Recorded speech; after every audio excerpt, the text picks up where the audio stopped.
Hello, and welcome to the next episode of the Spirit and Soul podcast.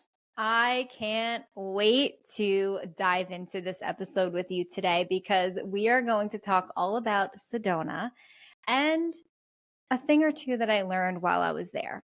So, if you're not familiar, Sedona is an incredible hot spot in Arizona that is said to, and I felt it, so I'm going to say it is. It does have these, it's like basically like a huge vortex of energy.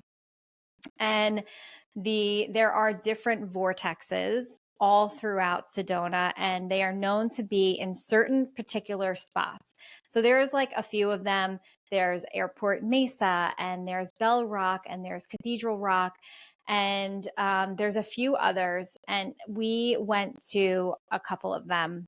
And I've been to Sedona in the past, and it's just so amazing. Really, if you ever get a chance to go, or maybe you'll come with us when we do our retreat in Sedona.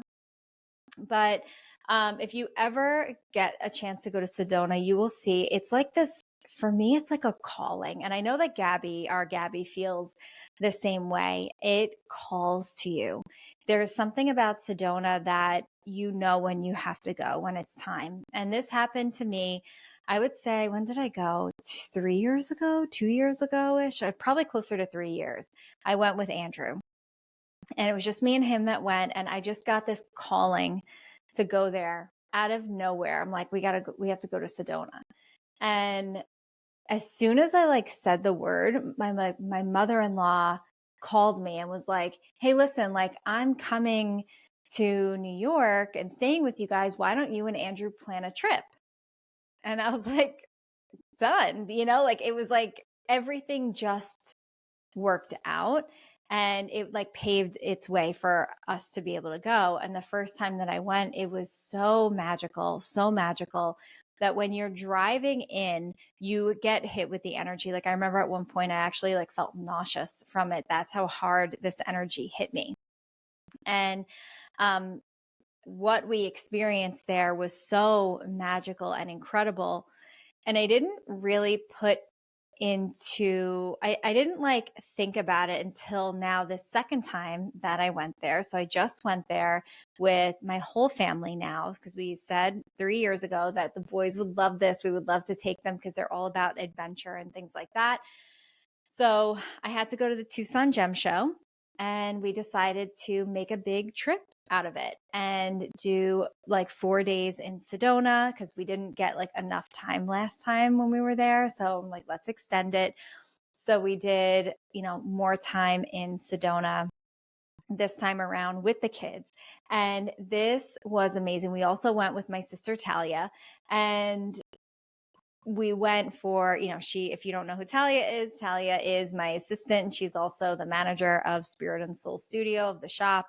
And I wanted her to come to the gem show. She does come to a lot of the gem shows with me. So I wanted her to come and work on things like back end style stuff. And it was just my dream to be able to take, number one, my sister, but number two, to take an employee and really make it a work trip. And because that's what it is, and that's what it was. And we just extended it a little. We did content in Sedona. We did all this fun stuff.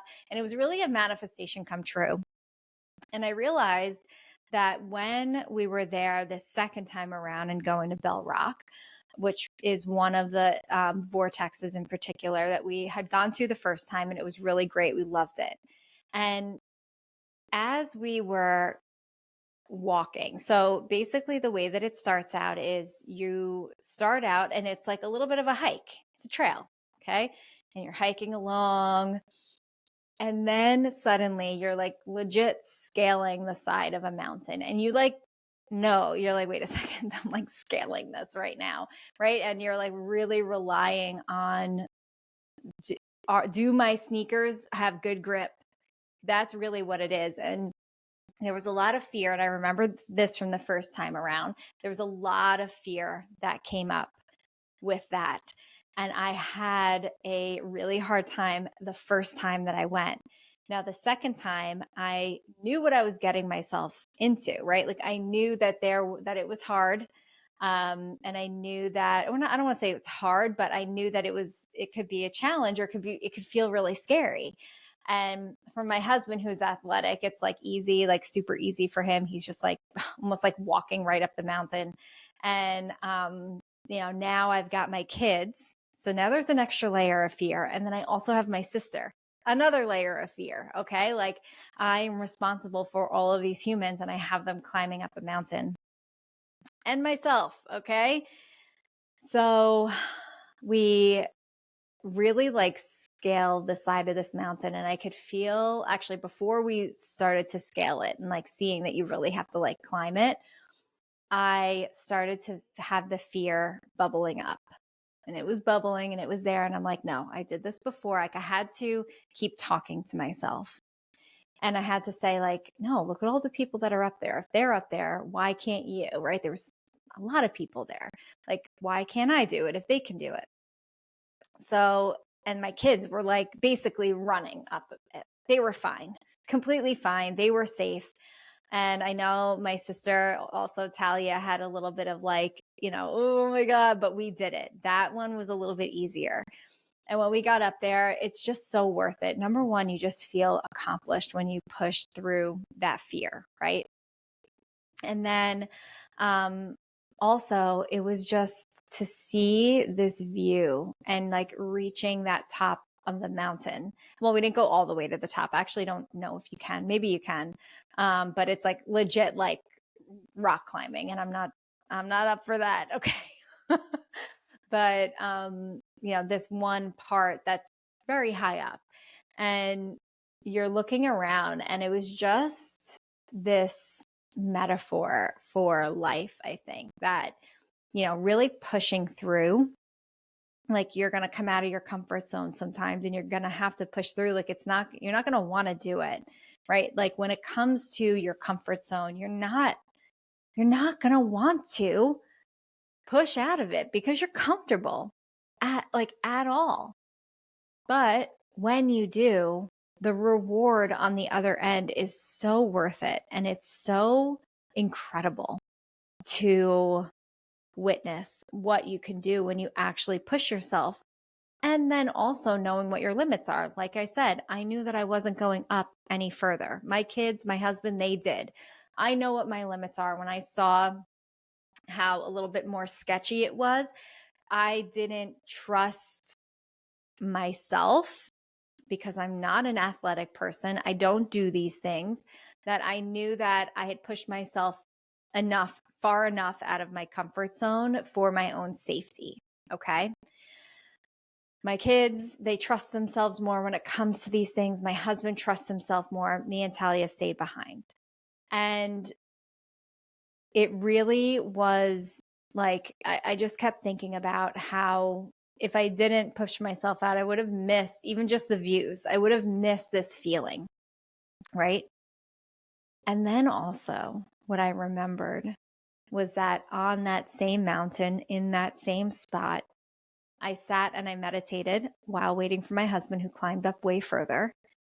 And I meditated and I set out intentions into the energy, into the vortex for my business, for my life. And at the time when I had gone, I had just started Spirit and Soul. I think we opened in January and I went in like the end of March, maybe beginning of April. Maybe it was in April.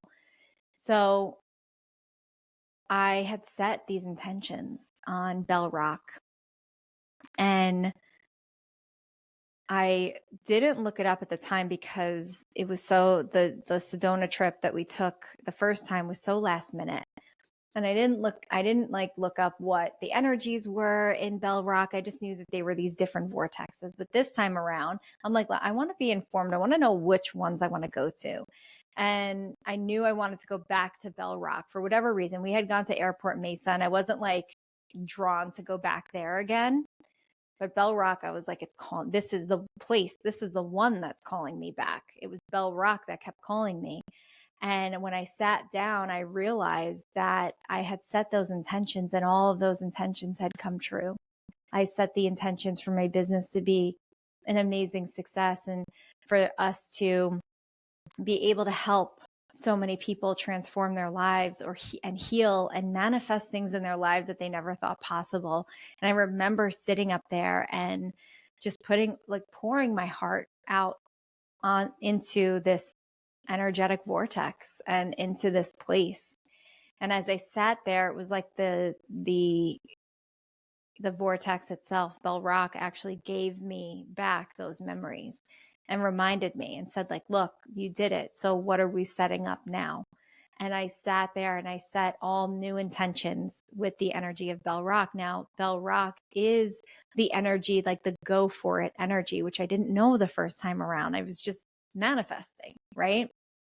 But when I sat there this time, I knew, and I was like, oh, like, this is why it was calling me back, because I completed all those things already. So it was like, all right, well, you did all those things. It's time to do it again.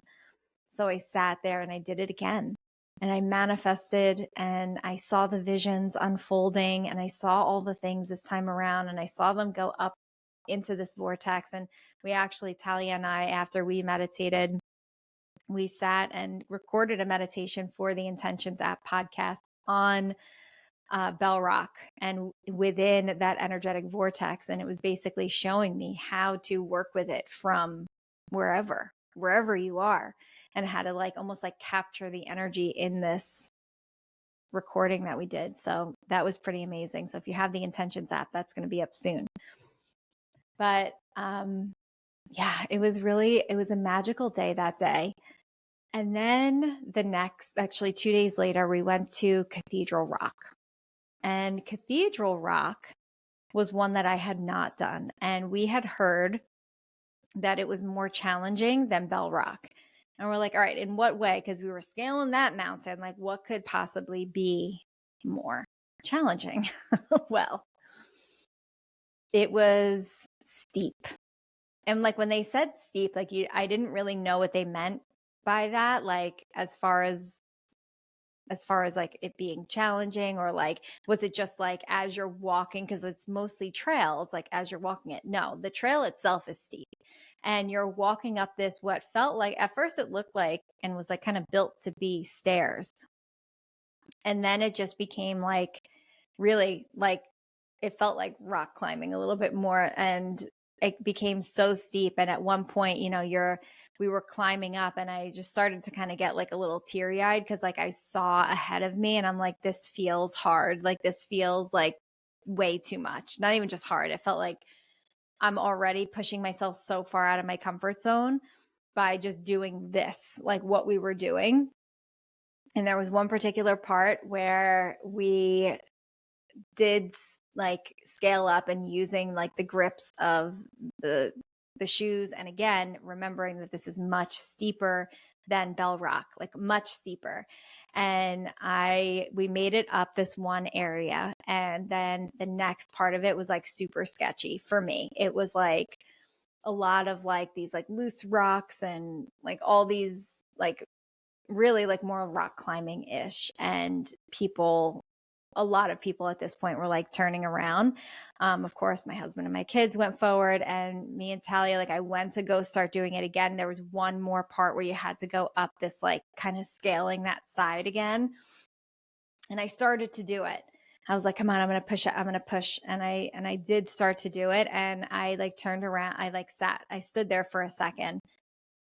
And I was like, am I doing this? Is this am I pushing forward because I'm meant to, and it's outside of my comfort zone and I'm pushing myself out of my comfort zone? Or is this something that I'm not really supposed to be doing? This isn't for me. And I just kind of got the feeling it wasn't, because after you scaled that, then you kind of had to rock climb to the top. And I was like, yeah, this is too much for me. So I turned around. I said to my sister, to Talia, I was like, I think I'm good. If you want to go up with the boys, you can. She's like, I was scared to even do this part. No. So we turned around and we had to actually go back down, because we'd already come halfway up. And I started to just, again, start getting teary eyed, because the fear was coming up. And I'm like, all right, I have to. And you literally had to go down on your butt. Like you couldn't walk down. You had to like slide. Like it was a gigantic slide. Think of it like that. And you had to like slide down on your butt and, like shimmy down and stuff like that. And even that was like scary. And I like kind of like sat for a second and I'm like, all right, I can let this fear take over and kind of be like paralyzed here and kind of need help. Or I can actually push myself to go back down and to not sit in this fear so much. So I allowed the fear to take over me for a moment. And in that moment, just allowing myself to feel it, I pushed through. I saw other people like kind of sitting and scooching down, or, some people were like walking down if they had like boots and stuff. They were like scaling it down that way, like almost like running. And I'm seeing them do it. I'm like, if they can do it, so can I. If they can do it, so can I. And I just scooched my butt down and I got down, and so did Talia. And we're like, okay, we're good.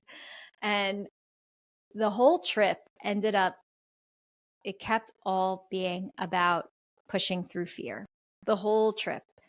We went to another part where we saw like Horseshoe Bend because we went to Antelope Canyon, and then Horseshoe Bend, which is like part of the Grand Canyon. That was up really high, and I was starting to feel the deepest amount of fear I think that I had on the whole trip, of being up too close, having my kids too close to the edge, to the side. And this whole thing kept being a reminder of pushing through fear, of what is actual fear for safety and what is fear. It's like almost like my lesson in the whole thing was, it is okay to have fear, and fear is there to guide you. It is there to keep you from dying. Like literally, that's what it is there for. It is there to keep you from dying. But when is it not an actual fear for death? And when is it just when is it just a fear for, this is out of my comfort zone, right? When it's not an actual death threat. Like some of them were for me. Like, I don't think that I would have been good at climbing the way that my kids and my husband were doing and other people that were there. And that to me felt too much like of a threat. And then when was it that I couldn't just sit and all these other people were doing it? I couldn't sit at the top, like many feet off of the side, still being able to see over the side, but many feet off the side of this like higher up mountain, this Horseshoe Bend in particular. And like looking at it and saying, well, other people are doing this. Like, what am I so afraid of? This isn't a death threat. It's just up really high. And in seeing that and knowing that and kind of like asking myself these questions, really stopping myself, I don't know that I've ever stopped myself and kind of like asked myself about the differentiating between the fears, because I don't know that I ever had to, right? There's not many times in my life where I felt fear of like death, I would say. More just fear of unknown. And in this case, there was a differentiation of fear of unknown and fear of death. And I think that for many of the people that I work with, in my soul coaching, and just in my classes, I think that we get caught up because we can't differentiate between the two, that it does feel like fear of death, even if it's not. And I want you to take this from my Sedona trip, this lesson, because fear will stop you. That's what it's meant to do. And fear in itself isn't a bad thing. And I think that that's what I've learned. And I think that what you hear a lot is that like fear is your enemy, and fear is, that's going to stop you from doing everything in life. And I don't think that any emotion at all is for nothing. I don't think that any of them are bad. It's just that you have to learn to work with them all. Even the high vibration emotions, you have to learn to work with them. So how do you work with fear? Well, you have to get to know it. And you have to get to know its varying degrees, right? So I feel like, you've heard like fear and excitement. They are the same emotion. It's just they're different ends of the spectrum. I think what I learned on this trip is that within that energy spectrum, they also have their own spectrums as well. I think that fear has a high end of fear for death or maybe I should say a low end of fear, like the lowest vibration of emotion is fear for a death. Okay. And I think that at the higher end of fear is just like, okay, you're scared of doing something that's unknown to you in this moment. It's not familiar to you. And I think we have to learn to differentiate between the different fears, because fear of the unknown will keep you from everything in life. It will. It will keep you from experiencing life. It will keep you from experiencing the things that you're meant to experience. And then there's fear of death, which you should listen to. And I truly think that that's what it comes down to. It's you have to get to know all of these emotions and their varying spectrums. You have to get to know them, because if fear of death is talking to you, which I felt like it was, and saying, honey, you ain't a mountain climber, get down, right? Like that was fear of death. And then there was the part that was like, you can scale this part. You can do this part. It's actually not that hard. It just looks scary. And I had to get to know those styles of fear and those different energies of fear. And I want you to do that because I just kept feeling that the mountains themselves were the message. It's that the mountain is climbable. It's doable. You can do it. But you have to listen to yourself and see where you can get to and what feels good for you to go to and what feels like a push and what would feel really good if you can get to the next level of the mountain and the next level of the mountain, right? And maybe some mountains are just not meant to climb, but you're meant to go halfway up and use what you gained from that experience for something else. Like for me, I'll never, and I'm just going to be honest, this isn't limiting. This is just truth for me. I'll never get to the top of Bell Rock ever, ever, ever in my life. And I'm okay with that because that's not really what I'm here to do. I'm not meant to climb all the way up to Bell Rock. Most people aren't. Most people will never make their way up to Bell Rock. You have to be a legit mountain climber to do the full thing. Okay. And that is some people's destiny. That is what they're meant to do. And it's not mine. But you know what? I was meant to push myself halfway up or more. I was meant to go that far so that I can show myself and prove to myself that coming out of your comfort zone is one of the best things that you can do. Is even physically for me, because it is very easy for me to come out of my comfort zone. I do it all the time in work, in life, in taking risks, in doing things like that. Risks, not physical. Okay. But physically, I needed to learn that lesson. So I want to leave you with this today of first of all, where is fear holding you back from anything you want to do in life? It does not have to be climbing a mountain, but what is your mountain right now?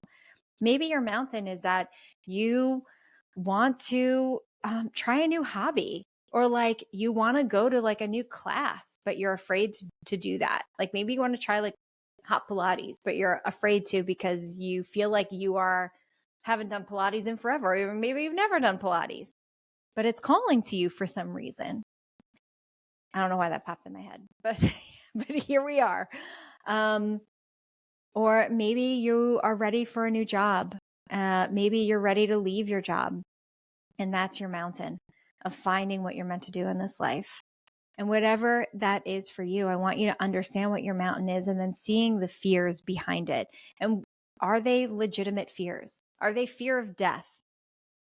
And the thing is, most of our fears are not fear of death. They're just not. We think that they are, but they are not. So if you're climbing a physical mountain, doing things like that, maybe it is. Maybe it is fear of death and it's a legitimate fear of death. But I'm going to say that, I don't know, maybe 90% of the fear that you're facing is not actual fear of death, but it's just fear of the unknown. And fear of the unknown, you are meant to walk through. You're meant to walk through the unknown and create newness for yourself, for your life, to open up new timelines to your highest and best life, because that's what you came here to do. But fear has been holding you back for too long.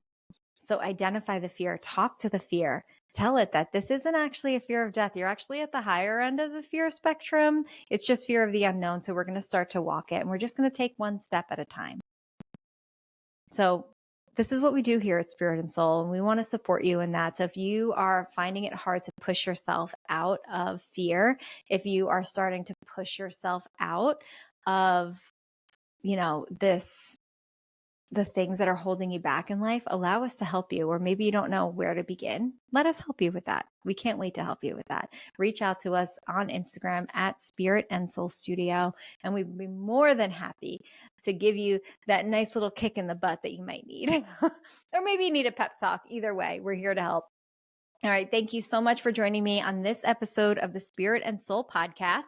There will be more Sedona content coming, because there was so much that we learned while we were there that I can't wait to share it all with you. This is just part one.